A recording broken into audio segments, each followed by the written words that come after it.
Here we are on a Wednesday night, and after a short-lived dry weather day, we are going to see weather conditions deteriorate as we move through Thursday and Friday, but the payoff may be a nice weekend, especially Sunday, Mother's Day.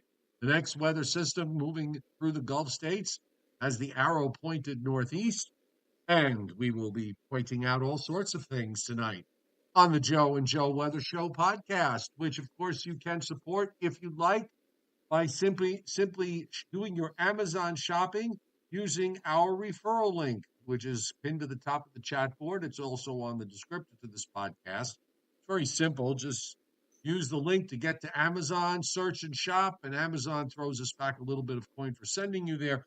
And more importantly, doesn't cost you one extra cent. It's an easy way to support the Joe and Joe Weather Show podcast. And with this way, when you're watching it live, you're watching it commercial free. And commercial free is nice. So I finished we had a cloudy, raw, rainy day here in the 50s. I took that as an opportunity. Not that it was raining very hard, and there were some periods where it wasn't raining, but I got one of my flower beds finished. So I got everything planted nicely. Now I've got like 7 other beds to go. But that's a project for, as the way I get things done now, it's like in a situation like this, I try to do one flower bed a day. That's it. If it takes me 10 minutes or 3 hours, one bed a day. And then this way I know you will eventually get it done. You have to plan when you reach the age numbers that we are at.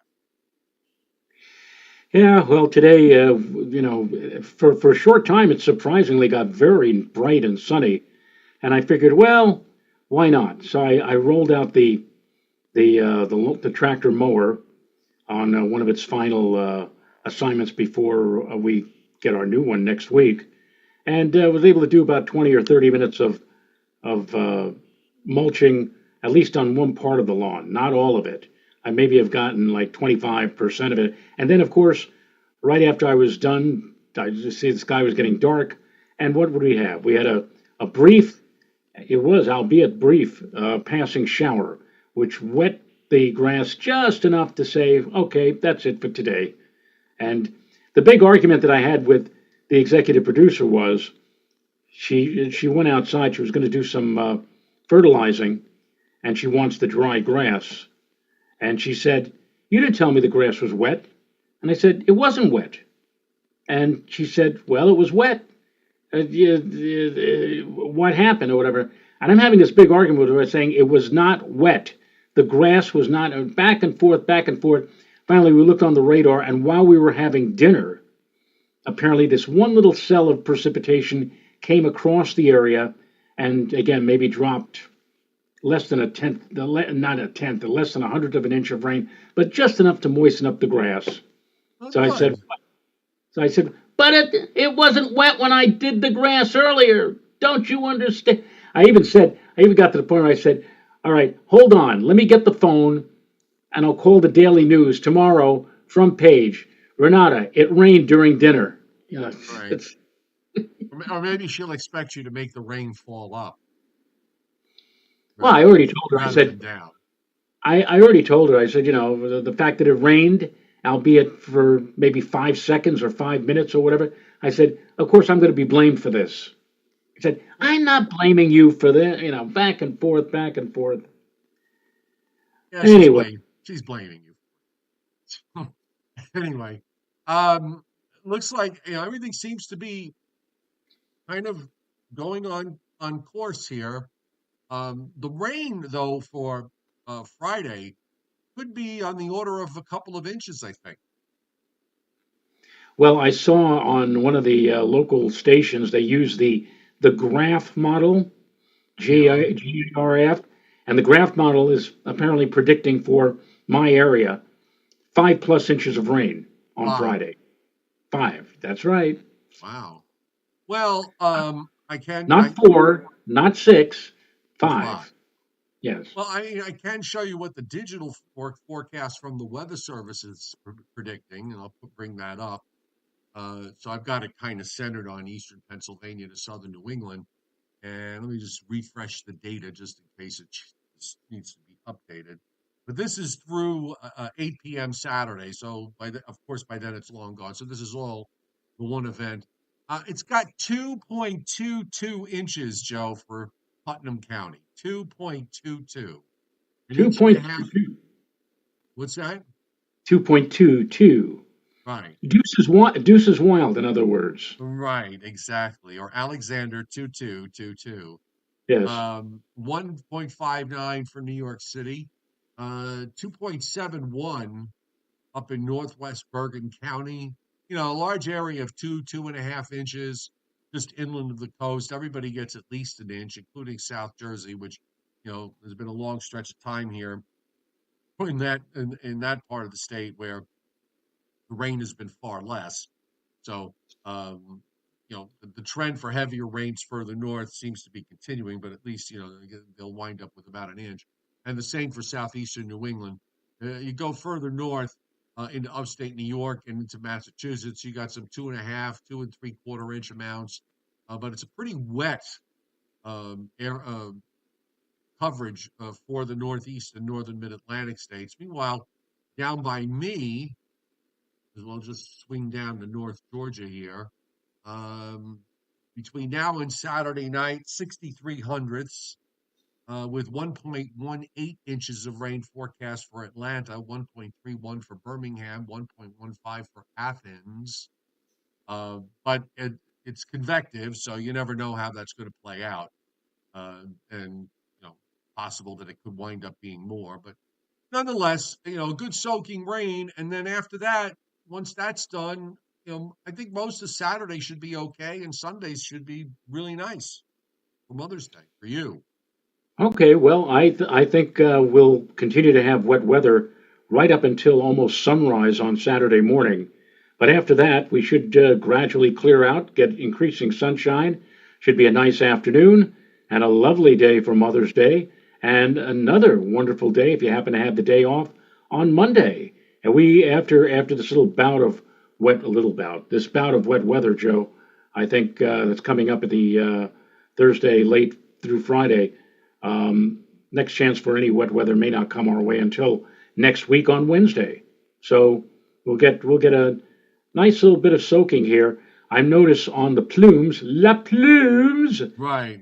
they are that the plumes are going for, generally speaking, for my neck of the woods, looking at it as a mean between Poughkeepsie and White Plains, about 1.3 inches, which is well below the 2.2 that you had indicated on the digital forecast, or as I said, the 5 plus that the graph model is indicating. So it'll be interesting to see just how much we end up here in this region with the next round of wet weather coming our way again.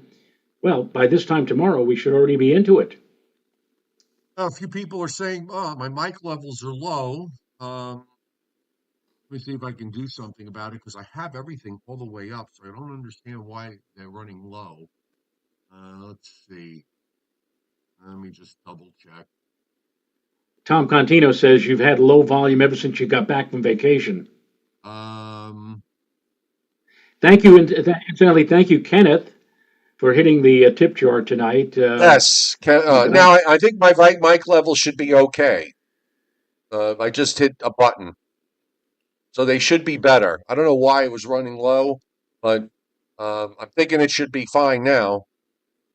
Oh, much better. Everybody's saying excellent. Okay, exceptional. As Egghead would say. All right. Well, let's say now that you can hear me better, welcome to everybody on the chat board tonight to the Joe and Joe Weather Show podcast, and we are here, of course, Sunday through Thursday at 7:35 p.m. No schedule changes through the weekend, so we've got another show coming up for tomorrow.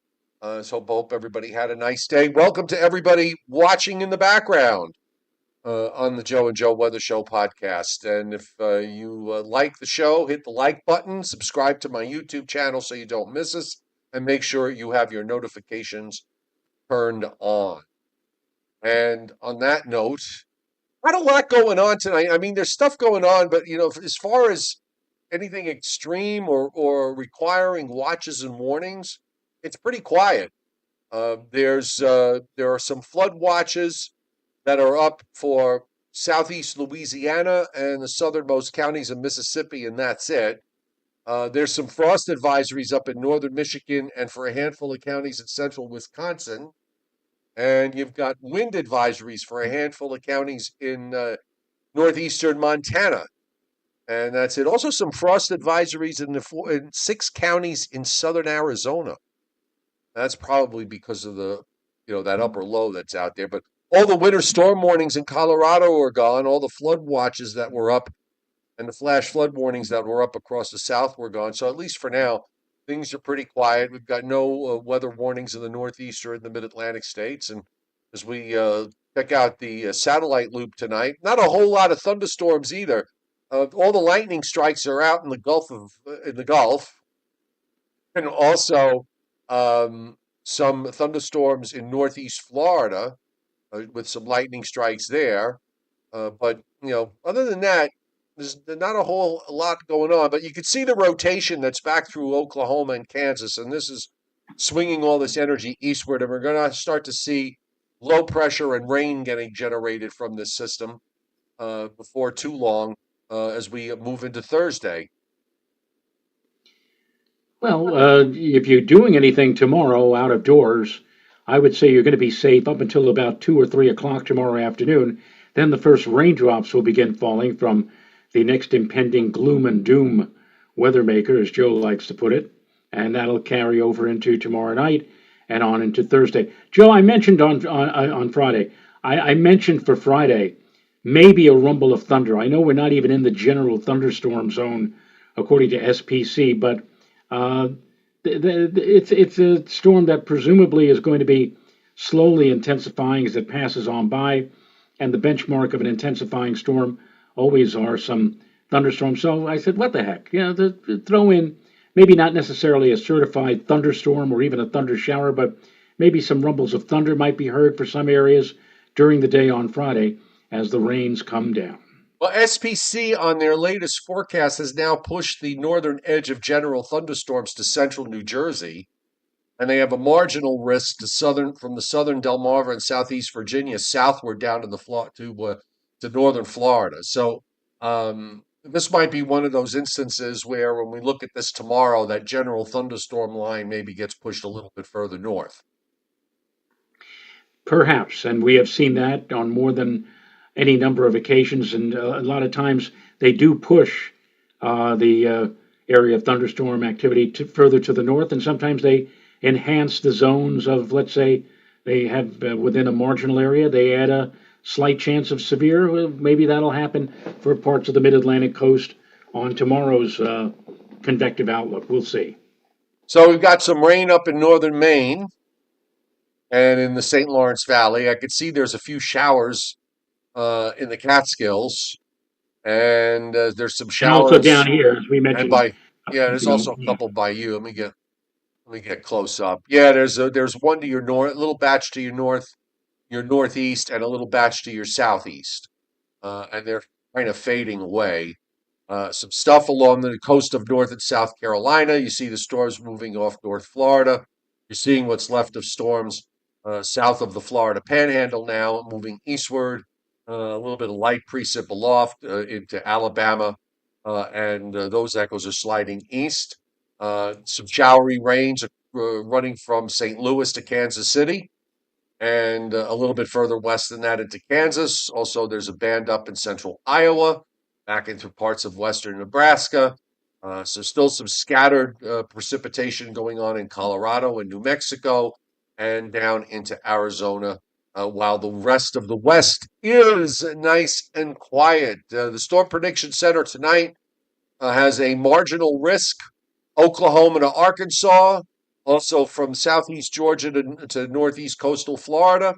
And there's a 2% tornado risk in that marginal risk zone in Oklahoma into Arkansas. Now, tomorrow, we have marginal risk nosing up to Maryland, down into Florida, west through the Tennessee Valley, to the Mississippi River, and a slight risk being indicated for me in North Georgia, northern South Carolina, western North Carolina, southwestern Virginia, southeast Kentucky, and eastern Tennessee. Also, a narrow area of slight risk in deep South Texas from Brownsville to Laredo to Del Rio and a little bit further northwest of there. And the tornado risk is only evident in southernmost Texas, where we've got a small 2% area.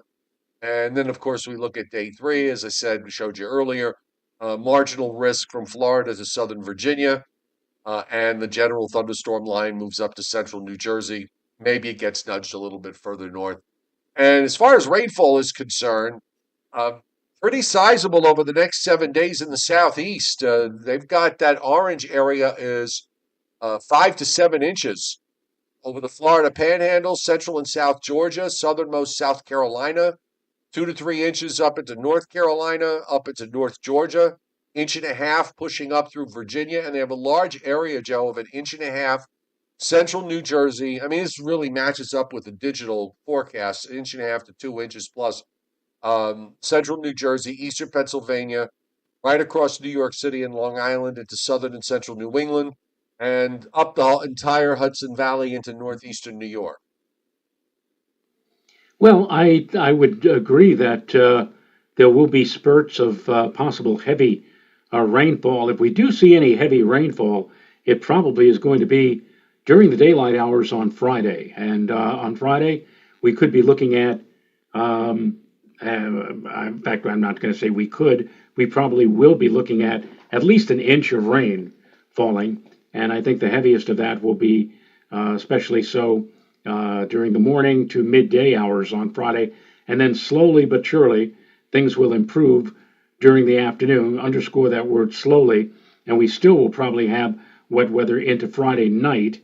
And as I said at the onset, probably by the time we get to Saturday around daybreak or sunrise or whatever, the last of the precip will be ending. And then it will be just a matter of playing the waiting game, waiting for the clouds to gradually break up during Saturday. Should be a fairly sunny, I think, afternoon on Saturday. And Sunday, beautiful right from the start. And also milder temperatures, Joe. We mentioned this last night.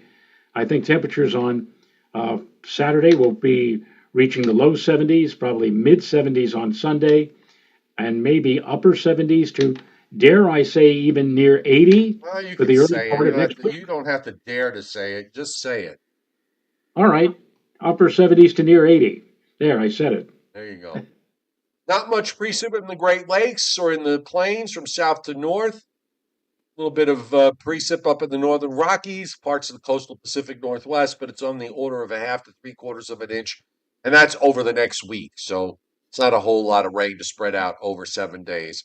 But most of the action, again, in the eastern part, just about up and down the entire eastern seaboard from the system that we're dealing with for tomorrow night and Friday. And I just want to show you the upper air here. Just backing up, we had this omega block. You see the two cutoffs with the ridge in the middle. And the first upper low, of course, now is swung by in upstate New York and now exiting. The second upper low is opening up and moving eastward. And it's hooking up another short wave, is dropping down in eastern Canada. And you see it stretching out, forms another cutoff low in western Pennsylvania. The southern upper low actually drops down to Texas and gets left behind, which is why you see all that rain to the east because of the south flow off the Gulf, the south southwest flow off the Gulf, and it's over several days. So this is just moisture piling on and going. But the upper low that's in the east, there's a nice northwest flow. The flow is actually kind of split. So the upper low in the east is going to get kicked out, and we get into a nice northwest flow, bringing drier air in the northeast down into the mid-Atlantic states. The upper low in the south just kind of sits there over the central Gulf states. It's a Sunday now. It's centered right over Louisiana and Mississippi. So there's an open flow from the Gulf right into Alabama and Georgia and points northward and eastward. And then eventually that upper low is going to get lifted northeastward for the middle part of next week, when we might see another shot of rain moving up the eastern seaboard. Pretty deep trough dropping down in the west. You see it there, dropping through California and Nevada, and then that swings through the western states, gets deflected up through the northern plains and into central Canada. So we're just going to have this short wave in the middle of next week. And then once that goes out, we go back into a ridge position. But here comes, this is going to be interesting, I think. If this upper low at the end of next week that drops down into the plains is pretty vigorous, this might be an interesting severe weather producer by the time, for a week from now or more than a week from now. And yeah, as I said, the next chance for anything after we get past Friday or Friday night, next chance for anything might come along about the middle of next week, say about Wednesday or Thursday. So we'll have a nice stretch of dry weather before the next round of wet arrives mid and late next week. Yeah. The troughs want to drop into the east. I mean, in the longer term, the Europeans got to it's got a fairly, for May, now this is the last day on this, if this verifies, which we know it won't, but this is May 22nd, where you've got an upper low forming over the Great Lakes and below normal heights all the way down into Georgia. I mean, that's a cool look. I don't want to use the word chilly, but that's a cool look if it does verify. Yep, it sure does. Or one of these things where if it's sunny, which it might not be because of the fact that you've got all that cold, unstable air, but we're at the time of year that the nights will be cold, but the sun might do its job during the day and try to boost temperatures up. Now, it's pretty easy to get up into the 70s this time of year. Oh, yes, absolutely. You The only know? time you're going to stay, you said this time you stay cool is when you got the cloud cover, and as you pointed out last couple of days, the onshore flow. But Right. take the clouds away and add some sunshine, boom, the temperature will react, going right up into the 60s and 70s. So, Now, the European does have some showers developing tomorrow afternoon into tomorrow evening because there's like a weak frontal boundary that goes through and just basically lays right along the coast. And then you see there's a low that pops up in western North Carolina and then eventually finds its way by early Friday morning into Chesapeake Bay. But you see the rain that forms to the north of it. It's a fairly solid area of rain and some patches of heavier rain uh, that show up. The low Friday afternoon is there's one low center in eastern North Carolina. There's probably another one further north in Delaware Bay, and then it becomes one low. You see it there Friday evening into Friday night. Just move slowly eastward. Still probably as you said, maybe it'll rain most of Friday night, but then things should improve fairly quickly as the low moves away on Saturday. And then nice little high builds in for Sunday, Mother's Day, which looks good. But then you see what's happening also in the Gulf states with that southern part of that trough just kind of hanging there. You get a low that forms actually in the Gulf, and you start to see moisture just sort of stream northward over the weekend, particularly on Sunday and then on Monday. And then that eventually lifts up northward through the mid Atlantic states and heads up into the Northeast sometime on Wednesday into Wednesday night. And then that goes out. And then you got some instability stuff, maybe another upper trough still hanging around. So there's see some showers and thunderstorms scattered around there in Pennsylvania and West Virginia on Thursday. And then it dries out again after that. And then this is what I was talking about with this. If the European is right with this deep system coming into the Pacific, you wind up with a 990-ish low in Iowa. If that verifies, again, this would be for late next weekend. So we've got a long ways to go to see if this is right. But this is a fairly vigorous looking system, which would be a prolific severe weather producer if it winds up materializing. a lot of rain, and it looks like, Joe, we're right now entering uh, the end, even down in South Jersey, of drought conditions. It looks like nature has really done her part by taking care of the last few weeks. So all of this wet weather translating into a diminishing of the dry conditions, the long-term dry condition that we saw through a good part of, believe it or not, the winter when Yeah, it's supposed to be rather wet. well, same here. Same here. The winter here was, not especially wet at all. It was cold. 7 day. I'm sorry. This is 16-day rainfall totals on the European, showing some 6-inch plus amounts across the Northeast and Mid-Atlantic states, and even the Southeast. In fact, some amounts even higher in parts of the Southeast. So it's a wet pattern, but it's not a blocky pattern for the Northeast and Mid-Atlantic states. Weather systems are moving along. It is a bit more blocky for the folks in the Southeast because of that upper low that's going to be hanging around. So that'll be interesting to see, how much moisture we get out of that. Uh, again, the models in WPC showing it to be rather substantial. Tomorrow, the new drought monitor should be out, correct? That's correct. On Thursday, they actually they have the data in hand, but I guess it takes about a day or so for them to translate it into a graphic, and that graphic will be available tomorrow, and I'm sure we'll be showing that to everybody tomorrow night. Okay. And you want to check out to see if the new 6 to 10 day forecast is out from the Weather Service, and then you can show the rest of the class. Well, let's take a look. This is again from the folks over at CPC, the Climate Prediction Center. Do I have sharing capabilities, or? Yeah, of course you do. Well, sometimes I don't. Well, sometimes I forget to turn it on. Yeah, well, I know it's yeah, as you get old, Joe, things start happening, and the first thing that goes Well, that is, no, that the first thing it goes is not it's not a subject for a family show. The well, I second guess. thing that goes, All right, so let's show you the temperature map first off. 6 to 10 day from the Climate Prediction Center. You can see that the forecast is for above normal. Let me just check this out here. We're one, two, I don't know. three. Don't you think that's a little overdone?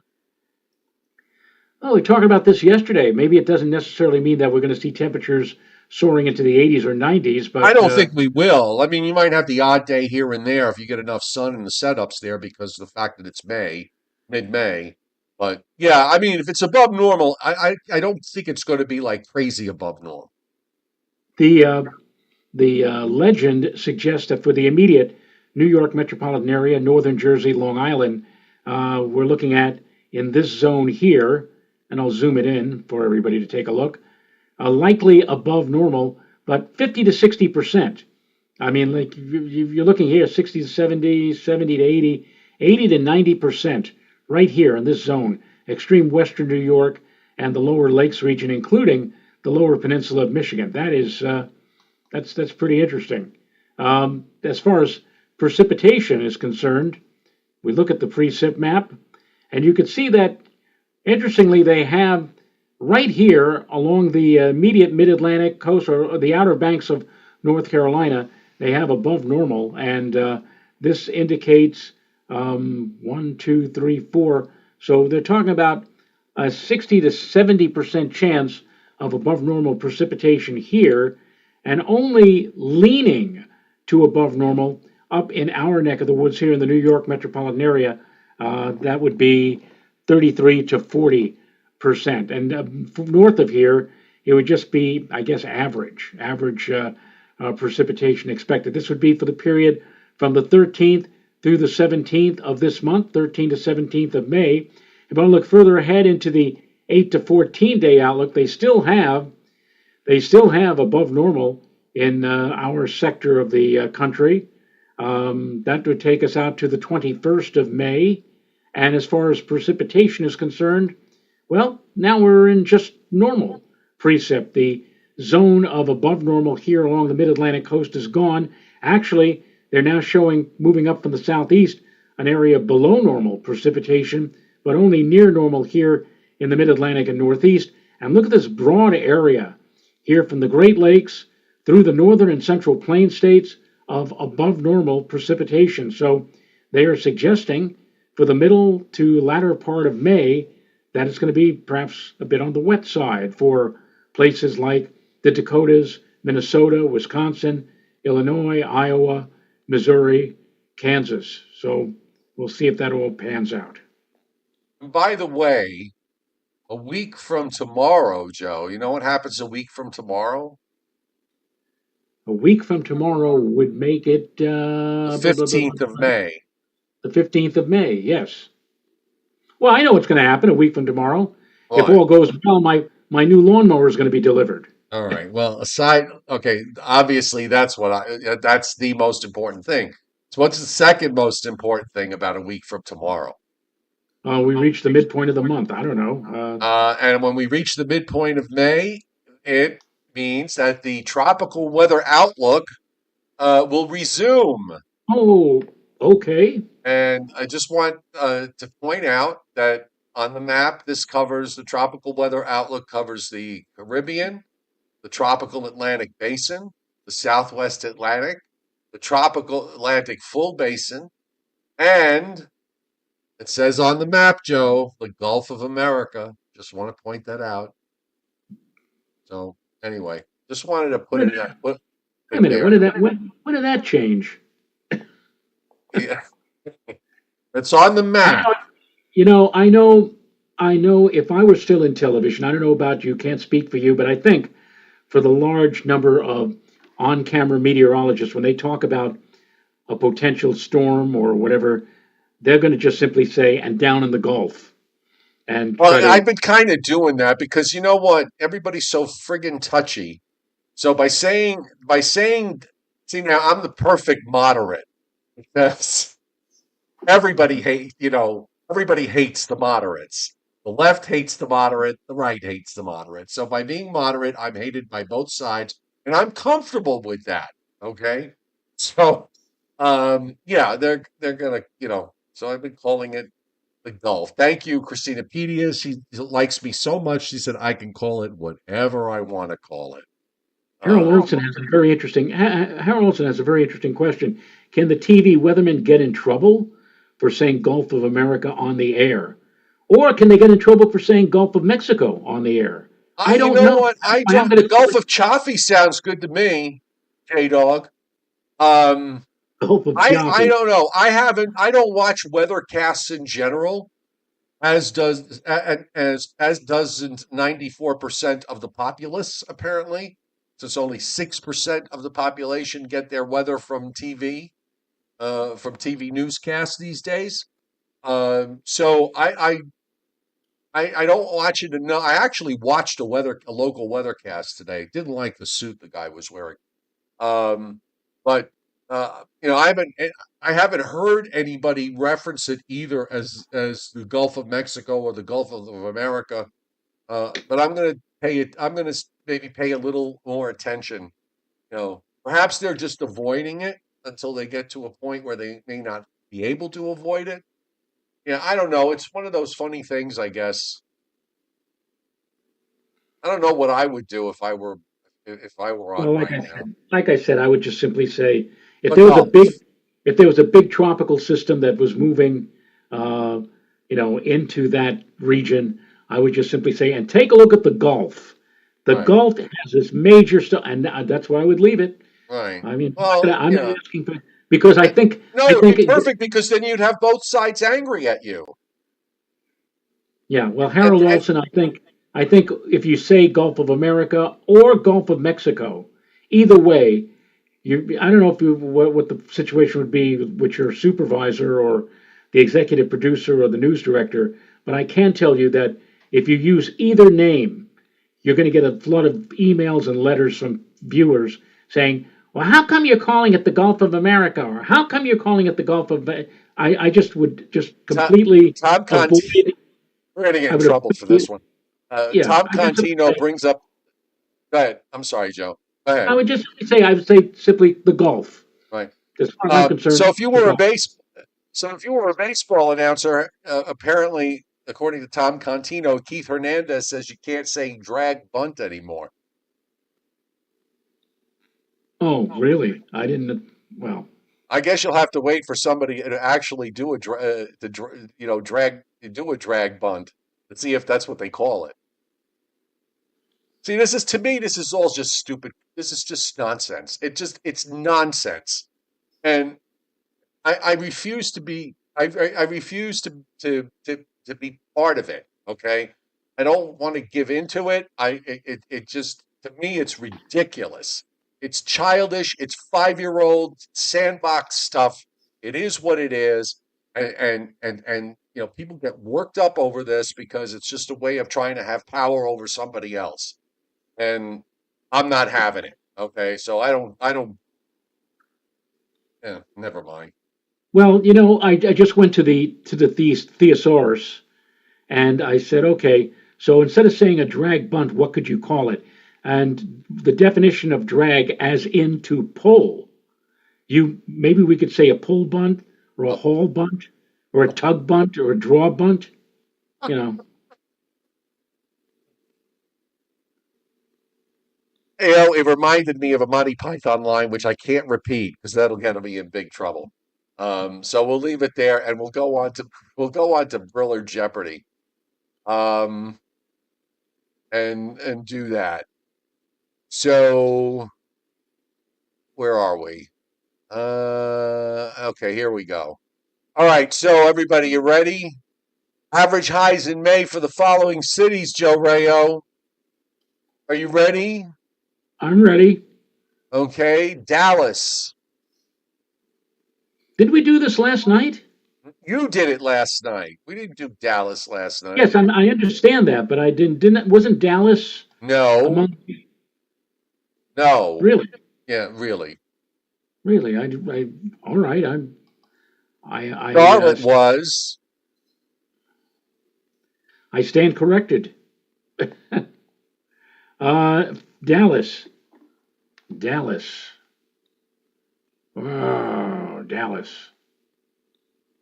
How about average high temperature now Yes. for the May? I'll say 87. Okay, you're a little too high. And just about everybody on the chat board is too low, with the exception of CWTR Shark, who was at 84. He says 84, and so does Pat. That is just a smidge too low. So we can sort of figure out what the answer is, right? 85. 85. Yes, Vincent 85. Croce got it. Yes, he did. Yes. Hello, De- Vincent. There's your bell, Vincent. Detroit. How about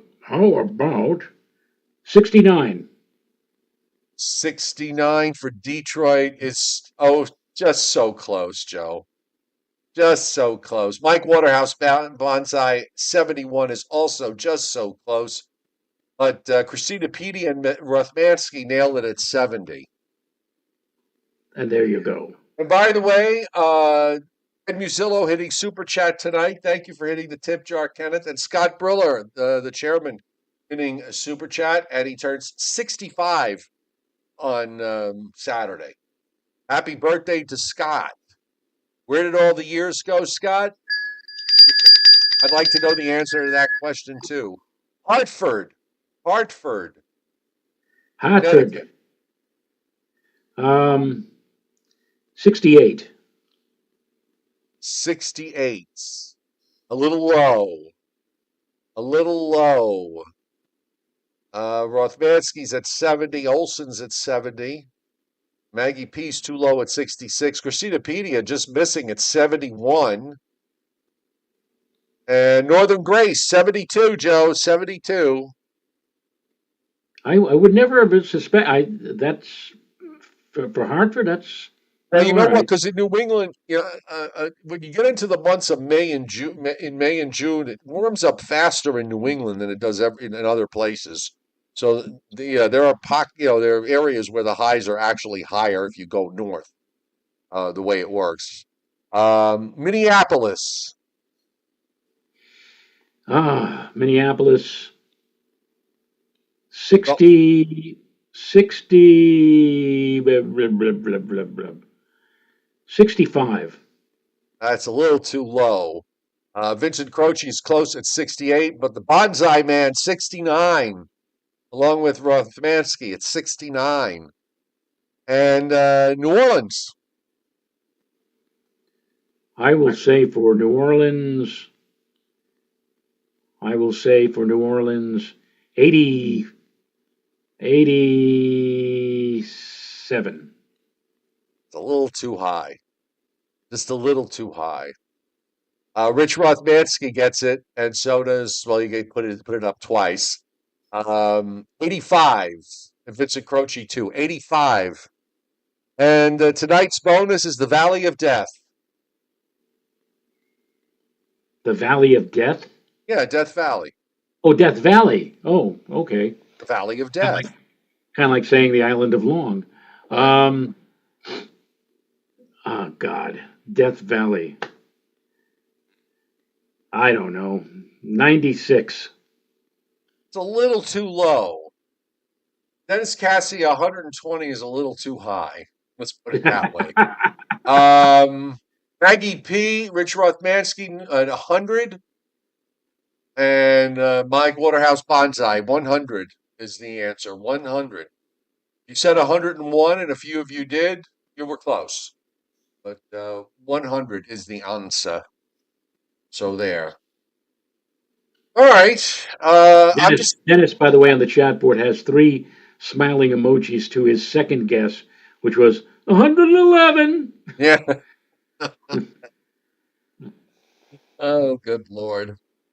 All right. I think that pretty well wraps it up tonight. I'm just happy considering what WPC is forecasting for rain in North Florida that I was there last week and not this week. So that's a big plus. So on that note, we will say good night. Thanks for the super chat hits from Mr. Briller and Mr. Buzillo. And thanks everybody on the chat for being here tonight. Most appreciated. And don't forget, you shop on Amazon. Use our affiliate link at the top of the chat board, so you can throw some coin into the poor box. And we'll see you tomorrow night at 7:35. Night night. Nighty night, folks.